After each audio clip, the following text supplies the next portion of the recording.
महाराष्ट्रातील प्रत्येक स्पर्धा परीक्षा आणि नोकरीची माहिती आता तुमच्या व्हॉट्सॲपवर मिळवा. लगेच खाली दिलेला नंबर योद्धा नावाने सेव्ह करा आणि व्हॉट्सॲपवर मेसेज करा.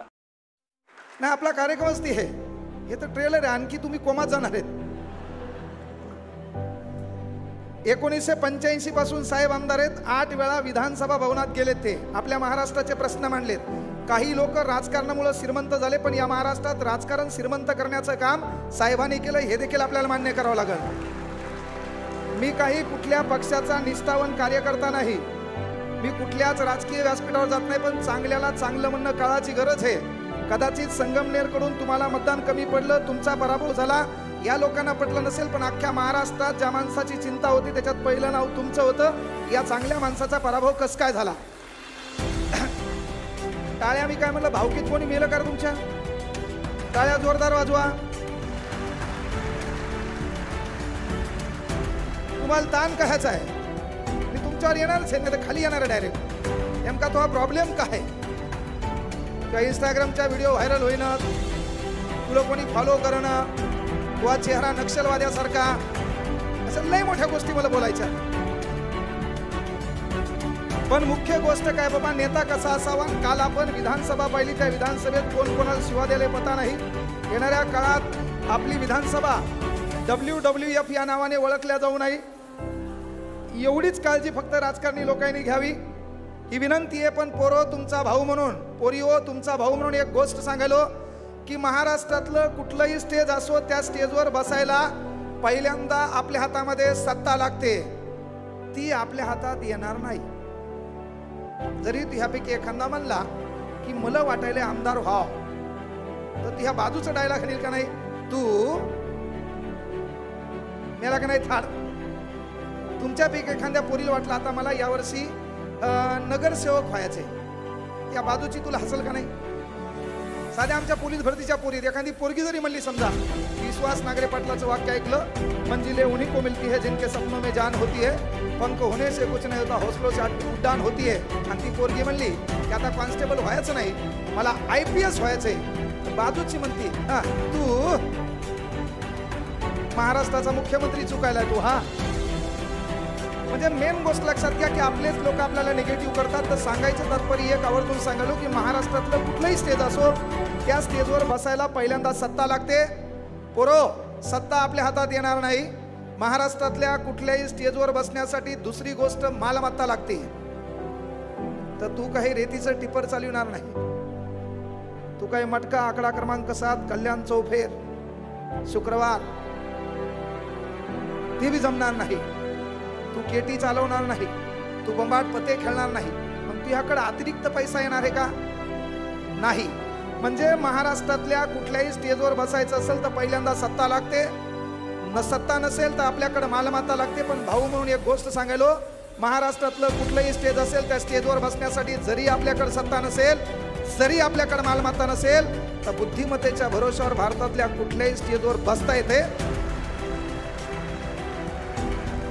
याचं उदाहरण कांगणे सर आहे. महाबाप आमदार नाही, महाबाप जिल्हा परिषद सदस्य नव्हता, माझ्या बापाला 50-60 एकर शेती नव्हती, पण बुद्धिमत्तेच्या भरोश्यावर महाराष्ट्रातलं कुठलंही स्टेज असू द्या. समजा उदाहरणार्थ इथं एखादे साहेब आले, अधिकारी आले, आमदार आले, तर तुम्हाला जागा द्यावा लागेल. तसं महाराष्ट्रातलं सध्या कुठलंही स्टेज असेल तर कांगणे सरची एंट्री झाल्यावर एक खुर्ची आपल्यासाठी राखीव ठेवावं लागेल. ही पॉवर आहे बुद्धिमत्तेची, तेच तुम्ही बिल्डअप करायची. आणि म्हणून सब्र कर बंदे, वो दिन भी गुजर जाएंगे, कल तुझे देखकर जो हंसते थे आज वो देखते रह जाएंगे, त्याग दी ख्वाहिशें कुछ अलग कर दिखाने के लिए, सिद्धार्थ में खोया था सब कुछ भगवान बुद्ध बनने के लिए, सब कुछ भगवान बुद्ध बनने के लिए. शांततेचे महाकारुणिक तथागत गौतम बुद्ध, जिच्या कुशीत या महाराष्ट्राचं नेतृत्व वाढलं आणि घडलं ते जगातलं सर्वात वंदनीय पवित्र मातृत्व राष्ट्रमाता राजमाता मा जिजाऊ, ज्यांनी या महाराष्ट्रात सदाचाराच्या विचाराचं सिंचन पेरलं, ते राष्ट्रगुरु जगद्गुरु संत तुकाराम महाराज, स्वराज्याचे संस्थापक राजाधिराज छत्रपती शिवाजी महाराज, स्वराज्याचे धाकले धनी छत्रपती संभाजीराजे, युवकांचे प्रेरणास्थान स्वामी विवेकानंद, युवकांचे दुसरे प्रेरणास्थान शहीद आलम भगतसिंग. आपण युवकांचे प्रेरणास्थान म्हणून स्वामी विवेकानंदांना ओळखतो. शिकागो परिषदेला गेले, परिषदेत भाषण करायला उभे राहिले, छान पद्धतीने भाषण केलं. भाषणाची सुरुवात माय ब्रदर्स अँड माय सिस्टर्स या शब्दानं केली. जगानं तो शब्द चोरला. जगात प्रत्येकजण याच्या अगोदर जेंटलमन म्हणायचे, लेडीज अँड जेंटलमन.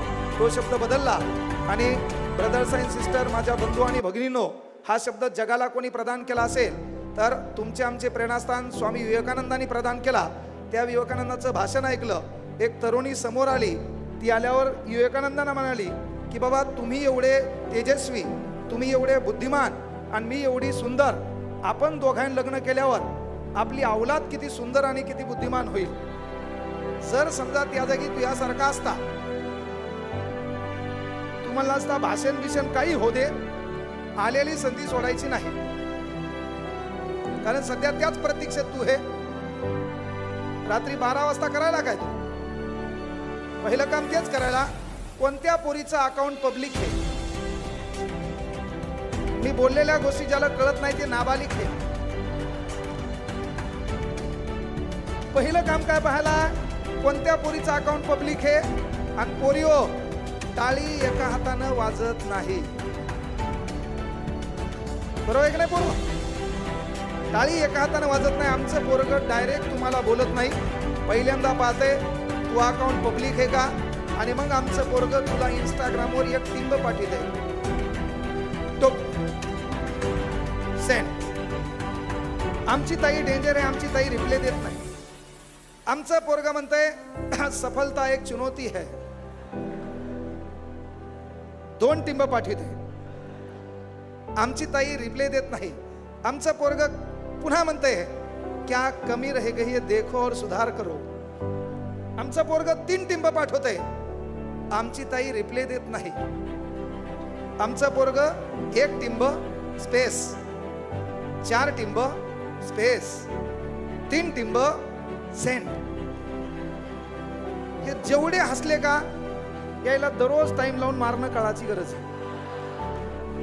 जर महाराष्ट्र सुधरवायचा असेल, माहिती सांगतो, ज्यांचे इथं मायबाप आलेत का, कांगणेसर नाही, कांगणेसरपेक्षा लय तिस्मार खाणी होऊन या महाराष्ट्रात गेले. लय जण बोलले, काही धतुरा फरक पडला नाही, मायामुळे बी पडणार नाही. टाइमपास कार्यक्रम चालू आहे, लय मोठे वक्ते होऊन गेले.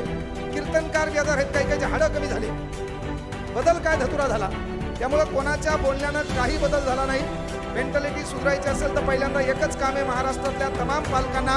प्रत्येक भाषणात मी सांगत असतो, थोरात साहेबात एकच सांगायलो, जर येणारी पिढी सुधारायची असेल, याचे चाळे बंद करायचे असतील तर एकच काम पालकांनी करावं, हप्त्यातून एकदा औलादीला हाताखालून काढावं. काहीच करू नका, हप्त्यातून एकदा त्याला हाना. मायचान सांगतो, त्याची गलती असो नसो तरी हाना. उद्यावार सुट्टीचा आहे, रविवार, वेळ दुपारी 2. जरी आपला बाप विसरला तर पोरानं बापाला सन्मानानं कॉल करायचा, पप्पा where are you, I am waiting. आपला बापाला सन्मानानं कमरेचा बेल्ट बापाच्या हातात द्यायचा, 2 टाका म्हणायचं. गरजेचं आहे का? हे जे आपण छत्रपती प्रतिष्ठान आपण कार्यक्रम ठेवला, गुरुपौर्णिमा कार्यक्रम ठेवला, पण सध्या जर हे पोरग पाहिलं तर साहेब पहिल्यांदा याचा आदर्श चेक करणं गरजेचं आहे. सध्या इंस्टाग्राममध्ये पोरग गेलं, 3 फील्ड आहेत त्याला. पहिली गोष्ट आहे पोस्ट. याच्या पोस्ट आहे 2 लाख आणि याचे फॉलोअर आहेत 200. यानं जांभळं खाताना, कोणाच्या शेतात जाताना असे प्रत्येक पोस्ट टाकल्या आणि याला फॉलोअर आहेत 200. तिसरा कॉलम याचा, पहिला आहे पोस्ट, दुसरा आहे फॉलोअर आणि तिसरा हे कोणाला फॉलो करते. तर सध्या हे कोणाला फॉलो करायले, ज्यानं केस कुरुळे केलेत. काहीचे केस कुरुळे होईनात, सराटा गरम करून कुरुळे केले.